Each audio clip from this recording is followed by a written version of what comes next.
welcome to Washington Talk. I'm Cho. U.S. officials expressed strong concern and disappointment over the Moon administration's withdrawal from the General Security of Military Information Agreement with Japan. What will be the impact on the U.S.-ROK alliance?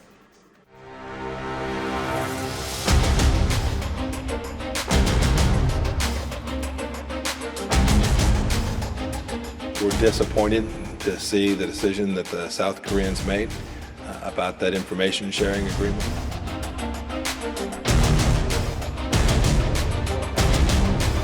Look, we have common threats facing us, North Korea and China, and bigger threats, and we're stronger when we all work together.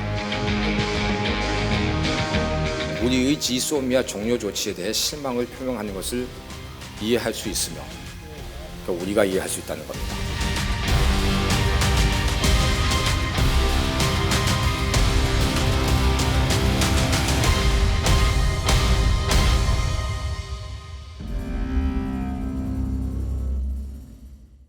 In the studio with me today, Mr. Dennis Wilder, professor at the Georgetown University. Mr. Wilder was Senior Director for East Asian Affairs at the National Security Council and spent more than 3 decades at the CIA. Also joining me, Mr. David Maxwell, Senior Fellow at the Foundation for Defense of Democracies. Mr. Maxwell is a retired U.S. Army Special Forces Colonel with assignments in Korea. Welcome to the program. Thank you. Great to be here. Professor, let me begin with you. So, high-level U.S. officials, including Secretaries of Defense and State, expressed a strong concern and disappointment over South Korea's termination of Jisomia and even called out explicitly on the Moon administration. So do you think this is the highest level of criticism to an ally? Well, it's definitely a high level of criticism. I think you have to remember the history of this, that we worked very hard on the U.S. side to get both Japan and South Korea to agree to the Jisomia a few years ago. It was a hard-fought agreement. We feel it's very important, both symbolically and operationally. And for the South Koreans to seemingly throw this away so sort of cavalierly was a shock to the American system, and one that really speaks volumes about where President Moon is in his thinking on the trilateral relationship. And so this is a big problem, and America is going to continue to criticize this.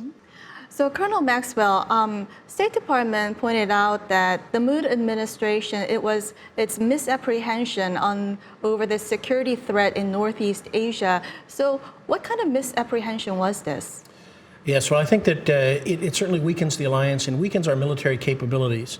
The direct sharing of information between Korea and Japan without the U.S. being a middleman actually enhances the security of all 3 countries.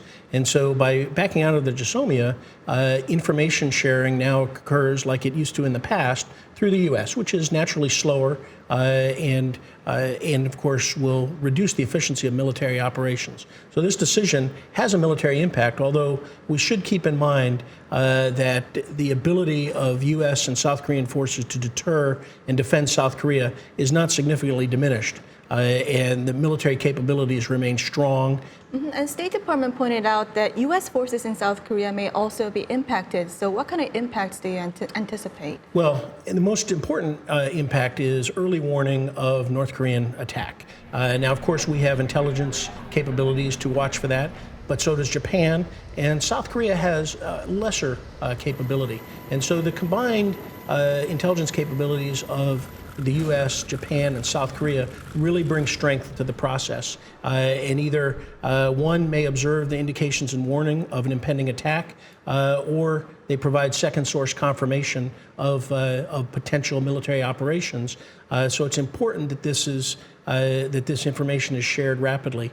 And because of the presence of U.S. forces in South Korea, if there is any attack, U.S. forces are at risk.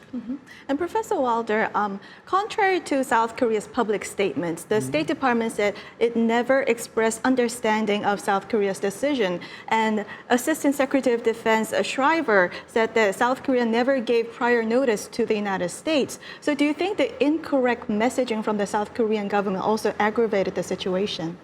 Well, I think as an ally of the United States, you would hope that the South Korean government, whenever they made a major decision that has an impact on the security of American forces in Korea, would have a consultation before they do such an action. And that, again, makes you wonder about the Moon government's commitment to the alliance, what they might do in the future unilaterally without consultation with us. We make a huge commitment to South Korea and South Korea's defense. We station 27,000 troops in South Korea. We think that as a government that has shown such a commitment to the defense of the South Korean people, that we are owed a little more than what the Moon government gave us in this case. Mm-hmm. And talking about allies relationships, South Korea's Vice Foreign Minister called for a meeting with Ambassador Harris and asked Ambassador Harris for United States to refrain from public criticism on South Korea's decision. So what do you make of South Korea's such request to the United States? I can understand why South Korea doesn't want to be criticized by its most important ally publicly.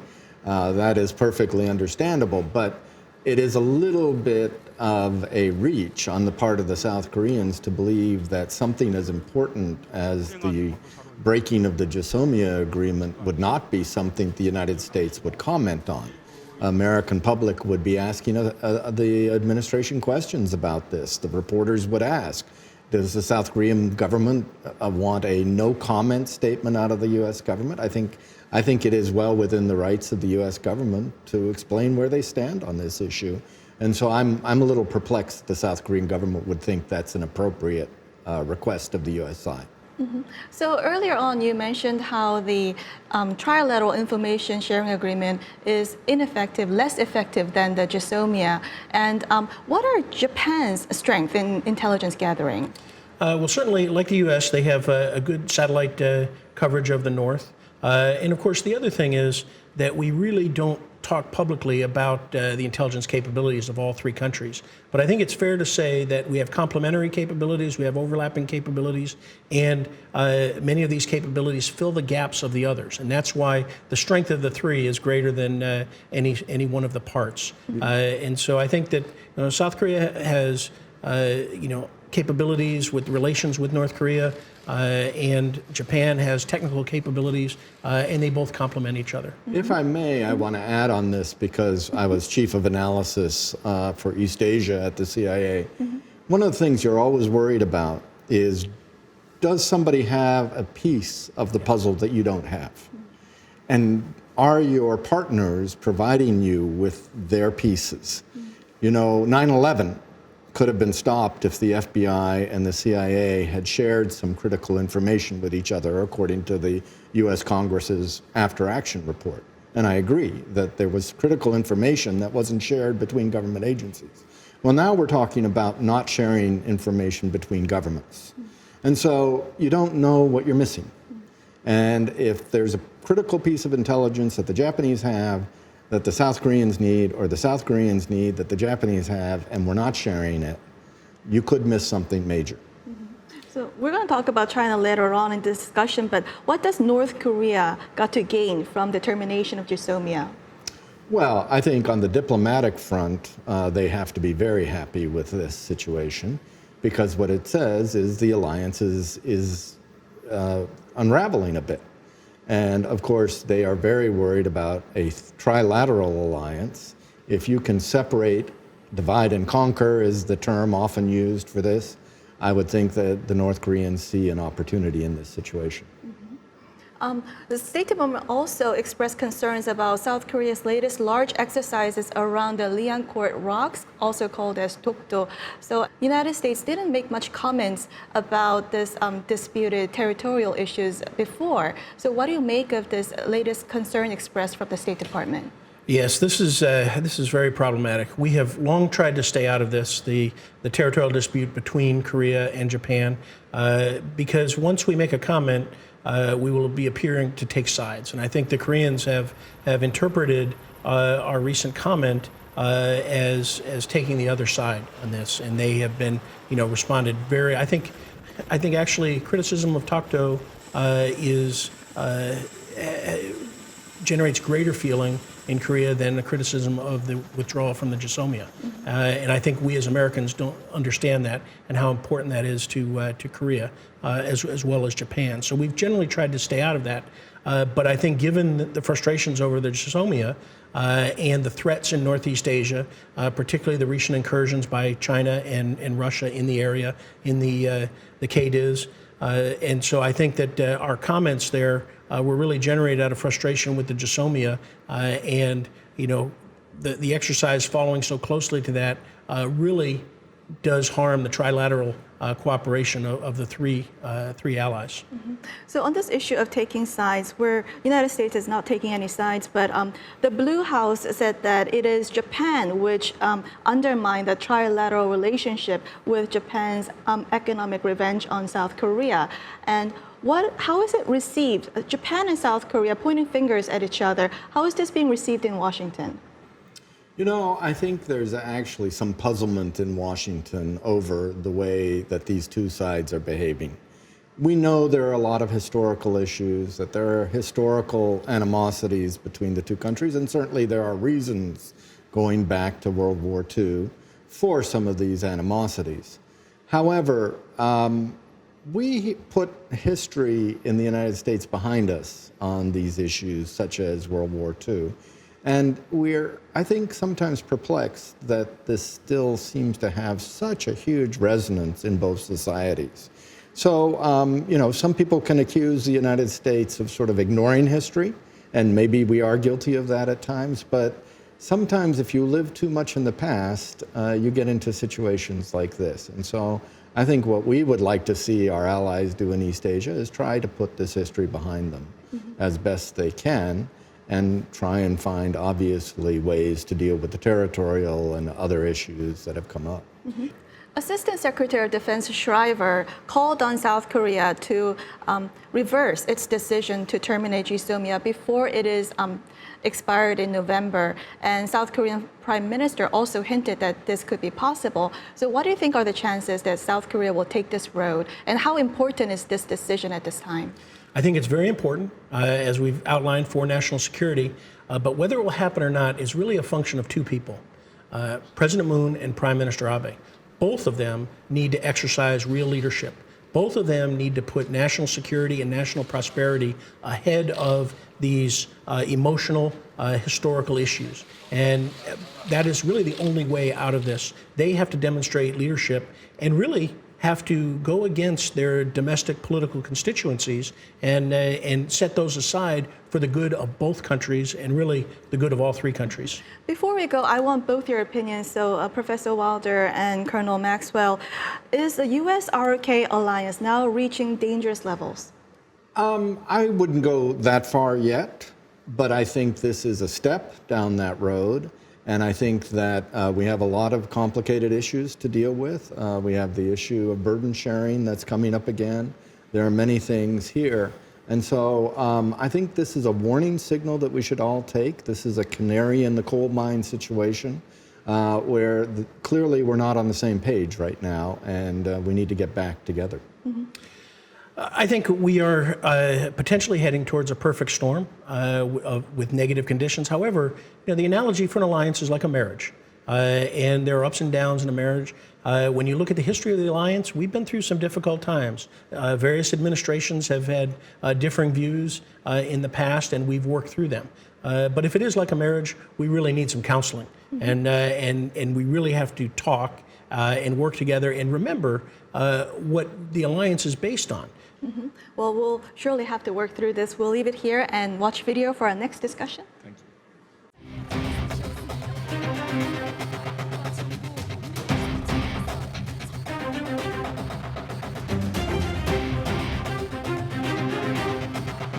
70年来中朝关系的发展可能要引领两国关系在新时代要指明一个方向。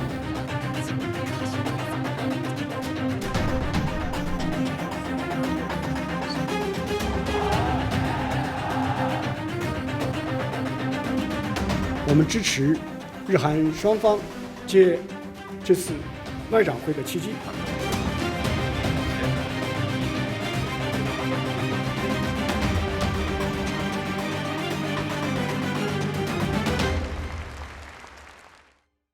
North Korea and China continue high-level exchanges marking the 70th anniversary of diplomatic relations.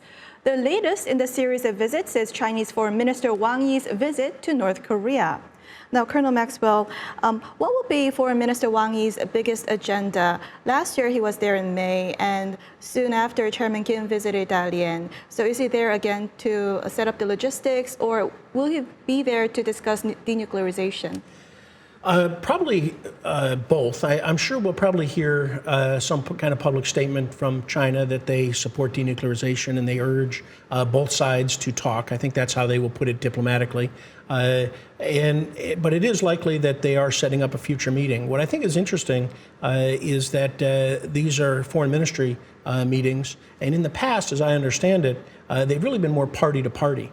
And I think this is part of North Korea's coming out. I think China may be supporting the enhanced reputation of Kim Jong-un and North Korea and trying to help normalize its reputation in the world, which, of course, also supports the new constitution that was just approved. So, Professor Wilder, in the last couple of months, North Korea conducted a series of short-range ballistic missiles, and China remained quite quiet. And what do you make of China's inaction? Well, you know, it's very interesting. I read over the Chinese spokesperson's announcement of the Wang Yi visit. And one thing that struck me in there was a statement that the situation on the peninsula had de-escalated. Now, I don't see what de-escalation the Chinese are talking about. And I think somebody needs to press the Chinese on why would you say that the situation has improved in recent times when, as you say, we have these provocative missile firings by the North Korean leader. So I think China is trying to set up a charade here that somehow the situation on the peninsula is in a better place than it has been. I think that serves China's interest because China really doesn't want these talks to go very far. They like the current situation on the peninsula. They keep the North Koreans on sort of a drip, if you will, of aid, but never allowing them to go too far. So I think the Chinese are very happy with the current state of affairs, but I think we should be very skeptical of a Chinese statement that you know, it's because of a de-escalation. Mm-hmm. So, Professor Wilder, after President Xi's visit to North Korea, there was economic packages to North Korea, 800,000 tons of rice, and beefing up the number of Chinese travelers to 5 million. So what do you make of President Xi's present to North Korea? Well, remember that China has actually gotten out of the negotiations what it wanted. What were the two things that China wanted? Number one, they wanted the nuclear test site at Pyongyang to be shut down. It was close to the Chinese border. There was a danger of radiation both in the air and in the water, underground water supplies. They wanted that facility shut. What's the first thing that Kim does? He shuts down that facility.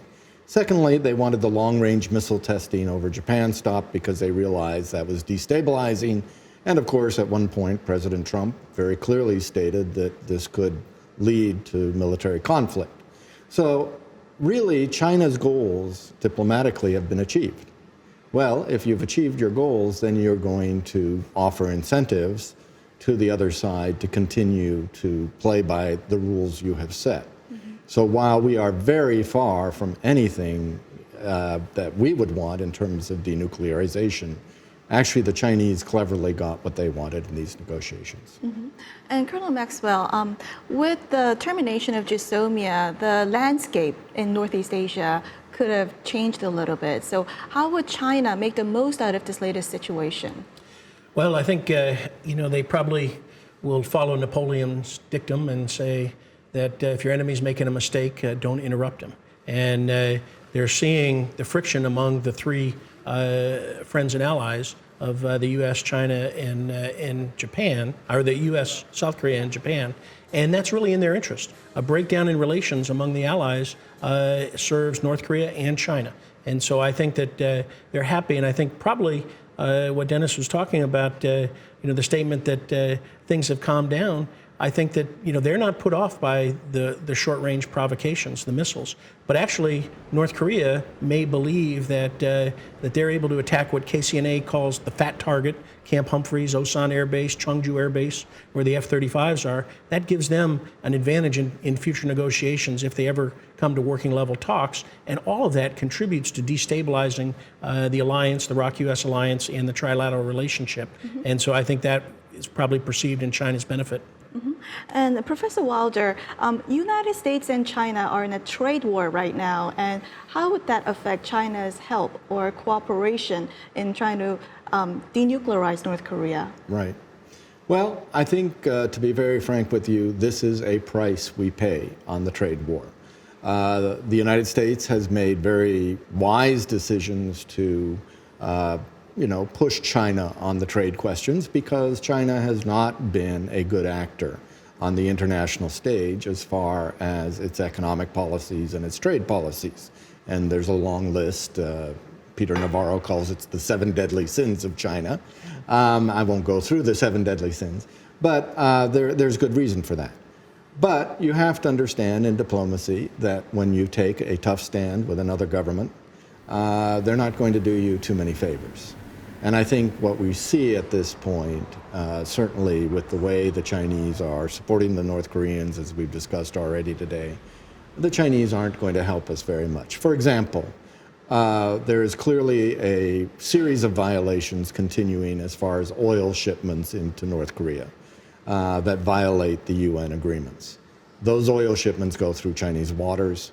We see no action by the Chinese to inspect those ships, monitor those activities, whereas we try very hard with our allies to monitor that. The Chinese have done nothing to stop that. That's a pretty good indicator that the Chinese aren't really going to help us put maximum pressure on the North Koreans. Well, and just to add to that, China's allowing North Korean hackers to operate from Chinese territory. Money is passing through Chinese banks. I think that really is an indication of how much support China is providing to North Korea, and of course not supporting UN Security Council resolutions, sanctions, and the like. So I think that really is an indication. China's allowing North Korea to get away with an awful lot that keeps them their ability to survive. Well, China will have to show more responsible actions as a member of the UN Security Council. We'll leave it here and now move on to our next segment. Great. Now time for the photo moment, time to look at an interesting North Korea picture. Today we have a photo of Chairman Kim walking into the sea to observe the test firing of his super large multiple rocket launcher. North Korea's state media broadcast Chairman Kim riding a small boat in the wee hours and walking through water to watch the rocket launch. Colonel Maxwell. Well, I'm sure that North Korean propaganda and agitation department is probably describing this as Kim Jong-un being able to walk on water. But I look at this as that he can't walk unaided. And he needs the help of this naval officer next to him. And again, I look at what is happening with the people around him, but it always makes me think, he's watching the super large rocket, spending millions of dollars on that. He has the money from his illicit economy to feed the Korean people in the north, and he chooses not to. He chooses missiles over the welfare of the Korean people living in the north. And to me, that is a continued crime against humanity. Professor Wilder? To me, it strikes me that this kind of propaganda is so out of touch with modern day world. It looks odd to us. It looks odd, I'm sure, to the South Korean people and to everybody else that looks at this kind of photograph. I can't believe that the North Korean people really anymore see this as very compelling. It's a throwback to his grandfather. This is the 21st century, after all, and you wonder just how useful this is. I think it's counterproductive myself. Well, we'll have to leave it here. Colonel Maxwell, Professor Wilder, thank you for joining us. Thank you. Thank you. And this was Washington Talk from the Voice of America, and I'm Eunjang Cho. Join us next week for more analysis on North Korea.